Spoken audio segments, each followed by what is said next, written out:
అనగనగా ఒక అఖండ రాజ్యములో విశ్వనాథరాజు అనే ఒక గొప్ప రాజు ఉండేవాడు. ఆ రాజు ప్రజల పట్ల ఎంతో మమకారముతో, ధర్మపాలనతో జీవించేవాడు. కాని అనారోగ్యము వలన రాజు మరణించాడు. అదే సమయంలో అఖండ రాజ్యంపై యోగేంద్ర అనే నరరాక్షసుడు కన్నువేశాడు. అతడు సాధారణ రాక్షసుడు కాదు.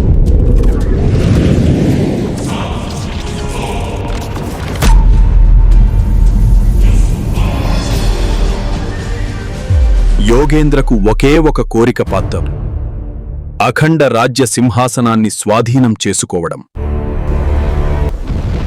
వాడు అడుగు రాజ్యంలో పడితే అక్కడ గడ్డి పూసినా రక్తం రాలుతుంది, ఊపిరి పీల్చినా మరణమే వస్తుంది.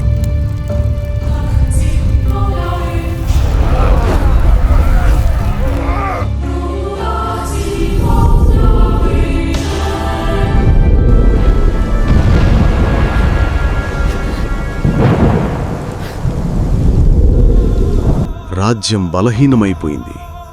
రాజ్యం కాపాడే శక్తి కూలిపోయింది. ఇక అక్కడ ప్రజలకు దేవుడే దిక్కు అనుకున్న సమయంలో